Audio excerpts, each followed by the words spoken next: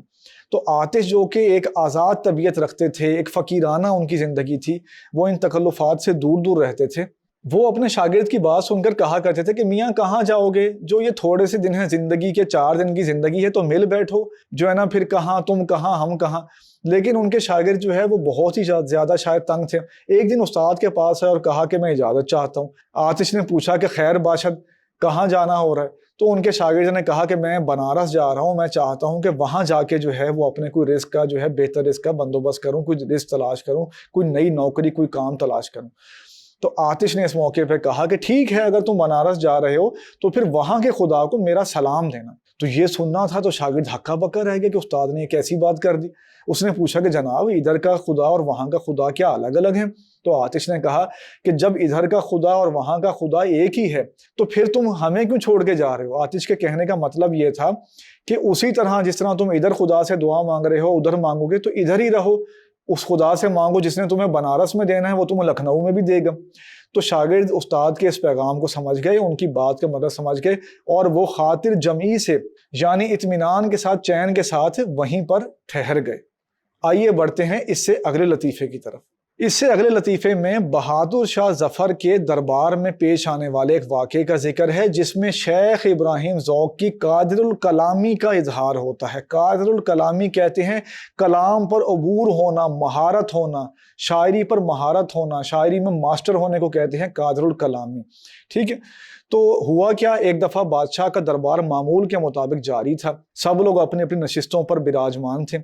تو ایک شہزادے کا آنا ہوا. وہ شہزادے آئے اور انہوں نے بادشاہ کے کان میں آہستہ آہستہ کوئی بات کی.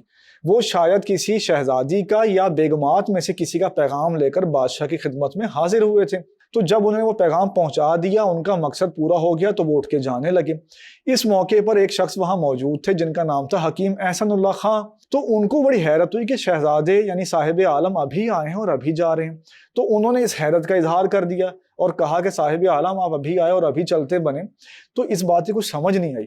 تو جیسا کہ ہم آپ کو بتا چکے ہیں کہ جو شہزادہ تھا وہ تو اپنے لیے نہیں آیا تھا بلکہ کسی کا پیغام لے کر آیا تھا، اور جب پیغام پہنچا دیا تو اس کا مقصد ختم ہو گیا. تو شہزادے نے اس لیے کہا اپنی خوشی سے آئے نہ اپنی خوشی چلے. تو اتفاقاً اسے آپ سمجھ لیں یا قصداً کہہ لیں کہ یہ جو بات تھی، یہ جو الفاظ تھے، یہ شاعرانہ آہنگ میں تھے، یعنی یہ رائمنگ تھے، یہ ایک مصرے کی شکل میں ہوئے تھے.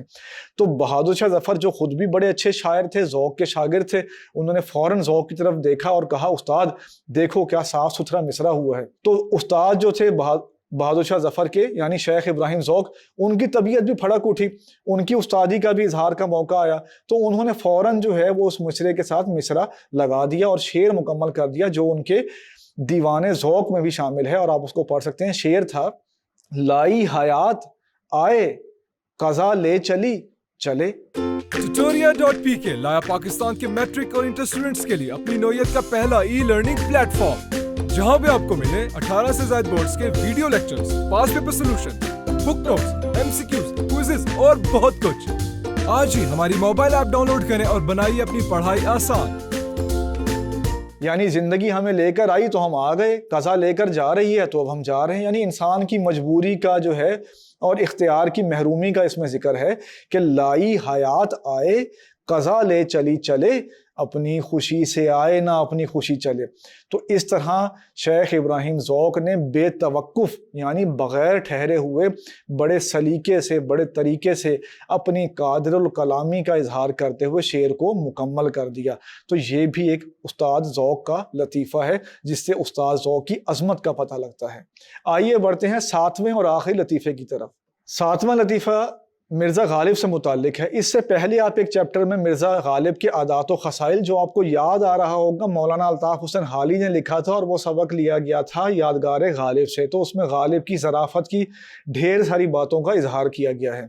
تو مولانا محمد حسین آزاد نے بھی اپنی کتاب آب حیات میں غالب کی زندگی کے دلچسپ پہلوؤں کا، پرمزاح پہلوؤں کا ذکر کیا ہے، جس میں سے ایک واقعہ یہ بھی ہے.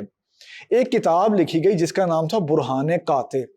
یہ ایک فارسی لغت کی کتاب تھی جس میں ڈھیر سارے فارسی کے الفاظ تھے اور ان کے مطالب تھے. تو غالب کو اس کتاب پہ کچھ اعتراضات تھے کیونکہ غالب بڑے صاحب فن تھے. تو انہوں نے اس کا جواب لکھا قاطع برہان کے نام سے. لیکن جب غالب نے اس کا جواب لکھا قاطع برہان کے نام سے تو اس طرف کے جو پرستار تھے یعنی اس شخصیت کے جو طرفدار تھے ان کو غالب کا یہ لکھنا پسند نہیں آیا اور انہوں نے غالب پر اعتراضات شروع کر دیے. اب اس میں کچھ اعتراضات جو تھے وہ تو مبنی بر حقیقت تھے, ٹھیک ہے, یعنی غالب کی انہوں نے تنقید کی, غالب پہ اعتراضات کیے جو کہ مناسب تھے, علمی انداز میں تھے, اور کچھ ایسے اعتراضات تھے کہ جو ناشائستہ قسم کے تھے, ذاتی حملوں کی ذیل میں آتے تھے. دیکھیں جب ہم کسی کی بات کا جواب دیں تو ہمیں علمی دائرے میں رہنا چاہیے, ہمیں سنجیدگی کا دامن ہاتھ سے نہیں چھوڑنا چاہیے. تو غالب نے جس شدت سے ان پہ تنقید کی تھی برہان قاطع کے مصنف پہ, اسی شدت سے غالب پہ بھی حملے شروع ہو گئے. تو غالب کے خیر خواہ تھے, وہ ایک دفعہ غالب کے پاس آئے اور کہا کہ جناب فلاں شخص نے, یعنی اس کا نام نہیں لیا گیا, کہ اس نے آپ کی کتاب قاطع برہان کا جواب لکھا ہے اور بہت زبان درازیاں کی ہیں, تو آپ اس کا جواب کیوں نہیں دیتے. تو یہ سن کر غالب نے جواب دیا کہ میرے بھائی اگر کوئی گدھا تمہیں لات مارے تو تم اس کا کیا جواب دو گے. اب غالب کی ظرافت پر اش کر اٹھنے کا جی چاہتا ہے کہ کیسا جو ہے وہ ستھرا جواب دیا, اپنی خودداری اور عظمت کو بھی محفوظ بنا لیا اور اپنے حریفوں کی مٹی بھی پلید کر دی. یعنی غالب کا کہنے کا مقصد یہ تھا کہ اگر ایک نامعقول شخص, ایک ناشائستہ شخص جو ہے وہ کوئی حرکت کر رہا ہے, آپ پہ کیچڑ اچھال رہا ہے, آپ پہ تنقید کر رہا ہے, تو بہتر ہے کہ اس کا جواب آپ نہ دیں بلکہ خاموشی اختیار کریں, اسی میں آپ کا وقار ہے. تو آپ نے دیکھا کہ سبق شاعروں کے لطیفے میں کتنی ظرافت کی باتیں ہیں. ہم آپ کو ایک چیپٹر میں بتا چکے ہیں کہ ظرافت کا مطلب خالی یہ نہیں ہوتا کہ ہنسی مذاق کی بات. ظرافت کا پہلا معنی اگر آپ لغت میں دیکھیں گے تو ذہانت ہے. تو ہنسی مذاق کی بات کرنے کے لیے, باریک بات کرنے کے لیے, کوئی پوائنٹ جو ہے وہ نکالنے کے لیے ذہانت چاہیے, اور ہیومر جو ہے وہ بغیر ذہانت کے وجود میں نہیں آتا. تو آب حیات کتاب سے یہ چیپٹر لیا گیا. ہم نے اس میں آپ کو بتایا مولانا محمد حسین آزاد کے بارے میں کچھ مختصر بتایا, اور ہم نے آپ کو بتایا کہ اس سبق میں کیا پیش کیا گیا ہے, اور ہم نے ان واقعات کا تھوڑا تھوڑا تجزیہ کر کے ان کی تفصیل کر کے آپ کو بتایا. تو امید ہے کہ اس سبق کا اوور ویو جو ہم نے آپ کے سامنے پیش کیا اس سے سبق کی پوری تصویر جو ہے وہ آپ کے ذہن میں بن چکی ہوگی, اور سبق کے تمام جو پہلو ہیں ان کو سمجھنے میں آپ کو مدد ملے گی, اس کا خلاصہ لکھنے میں مدد ملے گی, اس کی تشریح کرنے میں مدد ملے گی, سوالوں کے جواب تیار کرنے میں مدد ملے گی, اور آپ کو یہ شوق و شوق ہی پیدا ہوا ہوگا کہ آپ اس کتاب کو پڑھیں. تو جب آپ اس سبق کو تیار کر لیں اور جب آپ کے پاس اپنی تعلیم کے علاوہ کچھ وقت ہو, اپنے اسکول کی سرگرمیوں کے علاوہ کچھ وقت ہو, تو آپ اپنی لائبریری سے مولانا محمد حسین آزاد کی یہ کتاب آب حیات لے کر پڑھ سکتے ہیں. آپ کو بہت اچھا لگے گا. یہاں اس سبق کا اوور ویو ختم ہوا. میرا نام فرحان علی ہے اور میں tutoria.pk پر اردو کا آن اسکرین انسٹرکٹر ہوں.